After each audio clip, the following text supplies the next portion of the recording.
Ladies and gentlemen, brothers and sisters, please put your hands together for Gideon AI. Alrighty, with this deck, you're going to want to be killing your opponent in one turn. You do that through the Firebrands, the Raiding Parties, Corsair Ships, Northwind Outposts, and Relentless Raiders. However, just about the only way you can get those to do enough damage in this deck is with Wisp Mother, which doubles the damage of both the Firebrands and the Raiders. The way you get to that is through digging through your deck as fast as possible through several cycle cards and discard cards, looting, I think it's called in Magic parlance. And in order to survive until then, you've just got some of the most expensive prophecy cards in the entire game. Basically anything that's defense oriented, anything with guard, anything with the shackle, lightning bolt, even the spear of embers, because you can just discard them whenever you want. Well, if you have the Palace Conspirator or Merchant's Camel, you can get rid of those cards that you really, really don't want to have to play from hand. But they're really, really good against specific decks that these usually have a lot of problem with, such as tokens. Alright, so first things first, the mulligan rules. You usually just want to kick anything that reads prophecy and preserve anything that doesn't. As you can see, the orrery, something that was not to be, I'm afraid. So this is perfect. I've got one of the combo pieces and two Palace Conspirators. Those guys are actually decent stat-wise, and that's why they're run. The contests the 4-1 quite nicely. We don't really mind about losing card advantage whatsoever, just as long as we get those combo pieces. We're very happy to see that our opponent is aggro, because this deck just destroys aggro because of all the prophecy cards in there. Second Palace Conspirator, unfortunately a little off curve, but I'm able to discard some of the high costers from the list, which is just incredible. Effectively lowering the curve. Opponent breaking 2 runes, same turn. There we go, Camelon and Sentinel. And the third Palace Conspirator, we're not too unhappy to see him, but kind of unfortunately we didn't get another prophecy out of it. I shall be your eyes and ears. See what we draw first, and then decide to ditch the lowest impact card, despite the fact that we could have played it that turn. Thankfully we were able to take a favorable trade with Camelon and Sentinel, keep him alive. Owning the Shadow Lane is very important business when fighting against the Battlemages. Looks like he's finally running out of steam. Even though we could have taken the opportunity to develop the Corsair ship, we decided to just make sure that that 2-2 can't turn into a 4-3.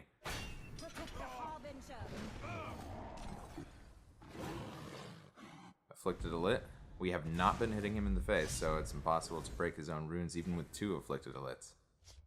There's the Orrery. And that's just the perfect Garwood Ambusher. That is why it is run. I will fight for my hold. I used to be an Berserker of the Pale. Dangerous target in this kind of list. Unfortunately, he barely doesn't break one of our runes. So we go ahead and Lightning Bolt one of those guys, just in case. Would hate to see a, yeah, any kind of supports would have turned all those into 5 attack minions. So we go ahead and hit face just this once, just so that, because we have a Relentless Raider and a Wisp Mother in hand, and we think we can get enough combo pieces through a bit more cycle that we go ahead and hit him in the face just once, despite the threat of an Afflicted Elit, breaking a rune and triggering a prophecy. Unfortunately, we let the Bannerman go ahead, and however, he does have a relatively slow turn, only 7 points of stats on turn 8. He doesn't play either of the Nord Firebrands, and we can clear off the Markarth. We go ahead and just play out most of the cards that we can this turn. Double Corsair ship, really weaponizing all of these really small draw minions that we've been using. So he uses his lightning bolt to protect his creatures. Because he realizes that if he hits face, he's not even going to have enough, even if he gets the second lightning bolt in. And that my deck is filled with guards. Here we go, raiding party. Cycled very heavily through our deck now. Board is clean. And he has no one card, unless he runs Fell the Mighty or something, that can deal with the Wisp Mother. So we're going to go ahead and drop our 10 attack worth of stats just from that one single one drop. Thanks to the Wisp Mother. He had a Relentless Raider, which is actually fine. Because now we just have enough, we had the control win condition. We basically had enough damage on board to punch him in the face really hard on a single turn. And Nord Firebrands deal only 4 damage right here, so the breaking the guard just to get the Wisp Mother through. We hit second Prophecy. Surprised we haven't hit more, honestly. Shrieking Harpy doesn't actually do anything because we stuck with all of our guys first. Relentless Raider, unfortunately, not getting the double proc from the Wisp Mother, but that is totally fine. We had overkill. A lot of overkill. And that's that. Yeah, slightly different list from what I was showing off. I decided to cut a few things here and there, mix and match around. But that's how you beat aggro. Alright. Next up. We got again, mulligan, all the prophecies, even against a scout. Scouts are usually going to be quite a bit slower than that Battlemage. I'll scout ahead. He probably thinks that I'm prophecy, so whatever he scouts reported, he probably made his decision based on that assumption, which is very good for us. I shall be your eyes and ears. So we go ahead and discard the Spider Worker because it's honestly just really super low impact.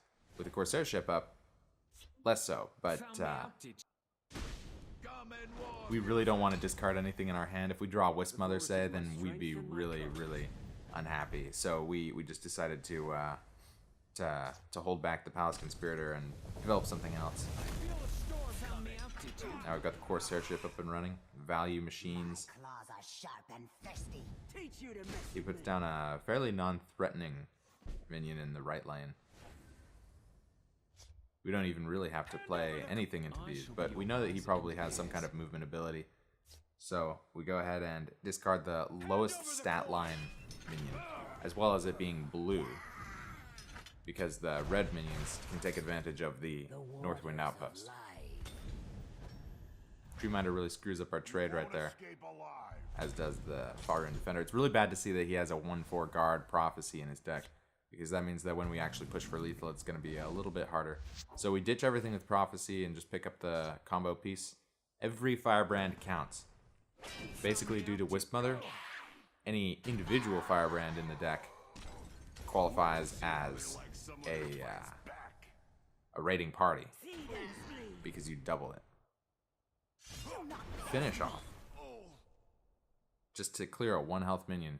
We're kind of happy to see that, but not very happy to see Shadow Shift. You're with me, soldier. I await your It's command. very defensive, got lots of guards. Hopefully he doesn't have more lethals. Spider Worker is a really great draw here. We really just want to dig. Irma Mora tests us. Got lots of Firebrands this game. Shearpoint Dragon. Again, we really don't care too much about development on the board, so Do not in terms of our development on the board. He thinks he can get aggressive.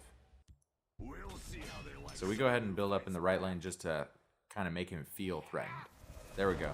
He Shadow Shifts the minion over. Not exactly the minion that we wanted to see him Shadow Shift over, but still.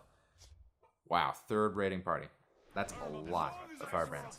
Our hand is actually going to get kind of full here. We go ahead and swing into face, breaking a rune, but we think it's kind of worth it because we haven't seen our Relentless Raiders yet, and we might have to go in without a Wisp Mother. Midnight Sweep is absolutely crushing against this deck. We really, really, really cannot handle midnight sweeps. One of the few things that just end lurking mummies.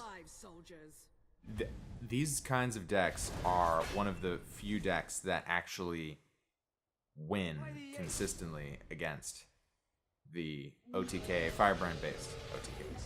We get something out of our hand, which is really good. We just really need that Wisp Mother. It looks like we're going to have enough Firebrands to punch through those guards, though. Oh man, he's feeling gutsy. You get a 6 attack minion in the left lane. Of course, Relentless Raider. That's unfortunate. Dealing 2 or 4 less damage, depending on whether we get the Wisp Mother or not. We go ahead and clear out one of these minions just so that he doesn't have enough math on board to kill us next turn. Just in case. There's the Sheer Point Dragon coming down on the guard in the left lane. Khajiit will find a way in. Kinroll Burglar.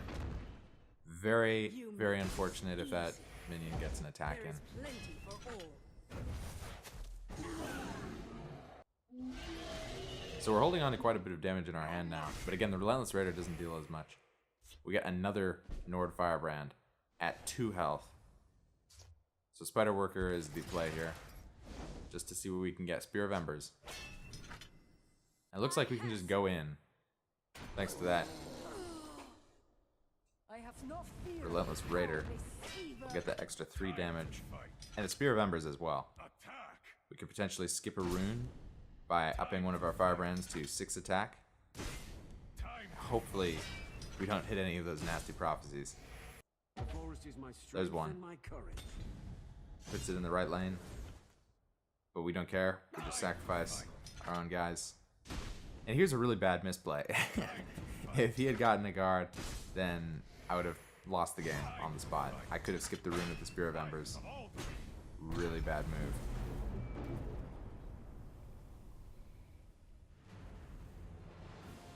But it's a victory. Hashtag never punished.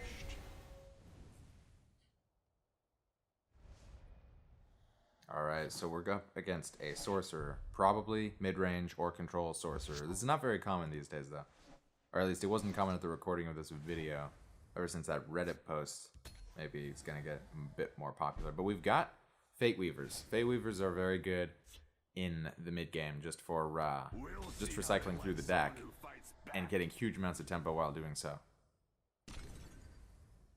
We love to see Raiding Party. Without Raiding Party, you can't do a whole lot.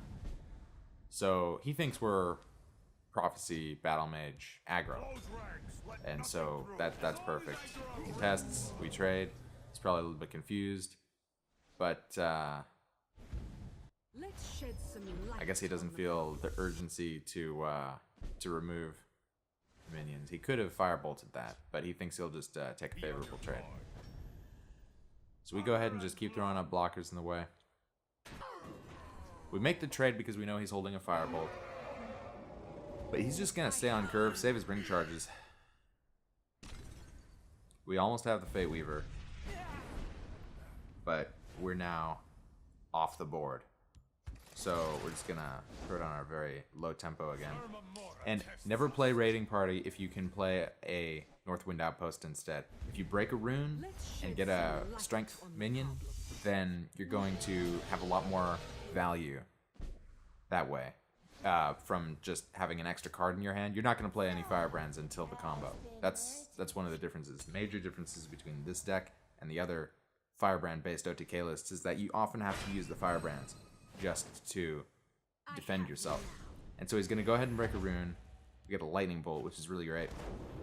But if we had gotten Protector of the Innocent, and we didn't have the Northwind Outpost up it yet, then he would have actually been able to make a really favorable trade, and then we would have been in a really bad position there. So always play the Northwind Outpost first. We play a Corsair ship because we're only going to play Morkel Gatekeeper here. We're going to be able to pump up that 0-1 that was ignored earlier in the game. Opponent has a fairly commanding lead on the board right now. Hopefully we can get that fixed. Now, we're going to go ahead and shackle the 2-1. Even though we could have tried to bait him into getting another one of our runes broken. We really just don't want to take too much damage. Sorcerer can have a lot of surprise burst with items and such. Unfortunately, we still don't have an easy trade on that really large minion over there. So we just go ahead and put up another thing in the way. Unfortunately, that gives him the time to Black Rum Necromancer. Fortunately, he doesn't hit a very good target for that. But now we've cleaned off the board of that 7 attack minion. Because of all the prophecies in the deck, we really don't like big attack minions due to the ability to bypass runes. We got the Wisp Mother, Bone Colossus in the left lane. Thankfully 2 turns late. But that is a big threat. And we're holding mostly combo pieces. Come and warm yourself. So we can go ahead and set up all 4 of our Time to fight. supports. And we decided to trade it. You know, I was just talking about how we really shouldn't be looking for trades with the Firebrands, but we go ahead and trade just in case he has a second Bone Colossus. He does have a second Bone Colossus. However, in hindsight, I would have had lethal, barring prophecies, had I not used the Firebrand, because I would have had 5 attack Firebrands, 3 Firebrands in the hand. Unfortunately, yeah, there's a Relentless Raider. That would have also done it. Another 10 attack from the hand. And we just don't do much of anything right here. Again, barring any prophecies. However, it does appear that our only out was to utilize that third Firebrand. Life lessons here, though. Just never use those Firebrands. Aw, double Protector of the Innocent would have blocked 2 creatures, one in the left, one in the right. That would have been an epic prophecy there. He's got all that stored up steel daggers, and we consistently hit our prophecies, but it doesn't look like it's doing a whole lot. We can block against 1.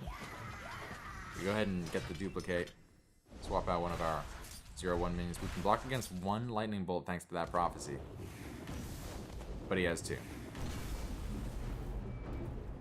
So yeah, probably wouldn't have got that OTK, but it would have been nice if we had bypassed all the prophecies. You know, you gotta play to your outs. Last game here. We usually do 3. Here's a 4th. Against a Spellsword. I really wanted to get a control game in there, so this is that. I kind of wanted to keep it a Morcol for the curve purposes, but I figured it would be better to just have Palace Conspirators and Camels. So we got a raiding party. Again, raiding parties and Wisp Mothers are pretty much all you need.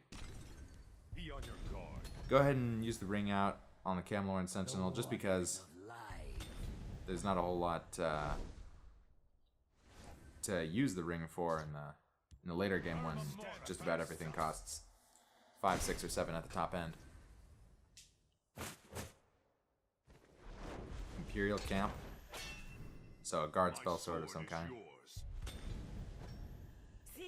Again, guard Spellsword with the prophecies can be the biggest pain in the world. So we get 3 prophecies. We go ahead and get the most impactful, but also the one that cycles the most. If we were facing aggro, we would have picked a smaller minion. He's got an Ancient Lookout, spawning more guards. Devour, giving guard to a dragon in his hand. That's unfortunate. Spear of Embers, though, able to take out that Ancient Lookout. Those things can provide infinite value. So we get a really good Grotwood Ambusher right here. Usually just a... Yeah, there's a Spine of Elder's Blood. Without guard, though. So he's holding on to another dragon with guard in his hand. We get a a really good Corsair ship here, even though we could have gone for higher curve play, such as Fate Weaver or Dark Harvester. We just want to start getting that value train going against these control decks. We can do this. Cliffside We Lookout, can do this. double Cliffside Lookout. It's a lot of buffs. So he's in a commanding board position. He thinks he can out-tempo us pretty nicely with that support up and running. And our hand's pretty full. We go ahead and play the Fate Weaver anyway. And getting the Grotwood Ambusher in the left lane is pretty decent. We're able to make a trade on that dragon in the right. We wouldn't have wanted to play our Ambusher in the right lane anyway. He gets a lot of burst out of nowhere. Dang. For a Spellsword. So we get a Lightning Bolt. We go ahead and use it on that lookout just in case we need to make a trade next turn. But then he gets us a Fate Weaver. And Fate Weavers can be pretty broken.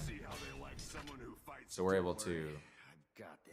Yeah, he doesn't have another guard, so we're able to just get so much power on board with the single Corsair ship. Then we go ahead and duplicate our Relentless Raider.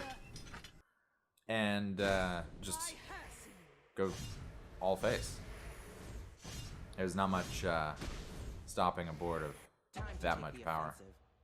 There's a Guard Prophecy, as expected.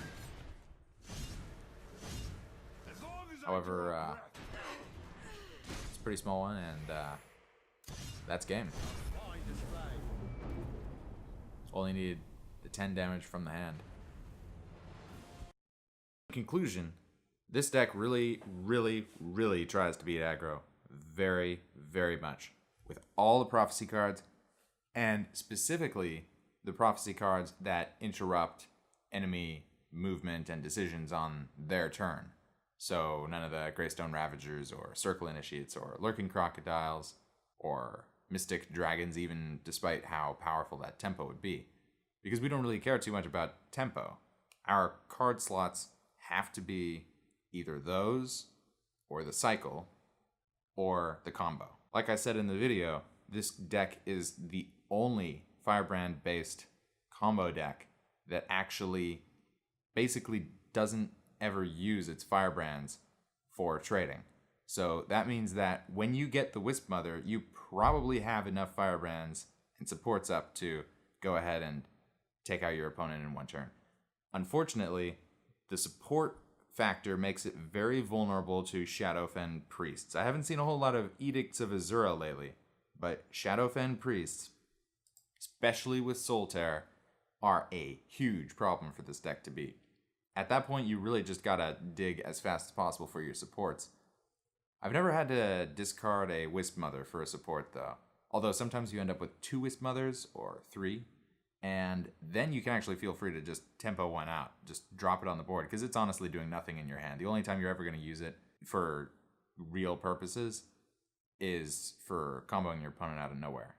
In terms of alternative lists, or possibly a couple of techs, there are definitely, you can make it a lot more combo oriented. This version only has 1 Relentless Raider because they don't synergize a whole lot with the support element, and just having so many Relentless Raiders in the hand can sometimes clog you out. Otherwise, I would have crafted the other 2. I used to play the WispRaider combo back in the day, so I know how it can get.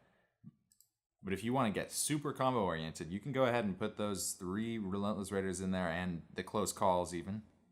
Although that will weaken your results against aggro because you're removing prophecies from your list. Assuming you remove prophecies, you could cut some of the cycle cards and discard cards, which would in turn weaken your matchup against control. However, it would let you punch through from much higher levels of health.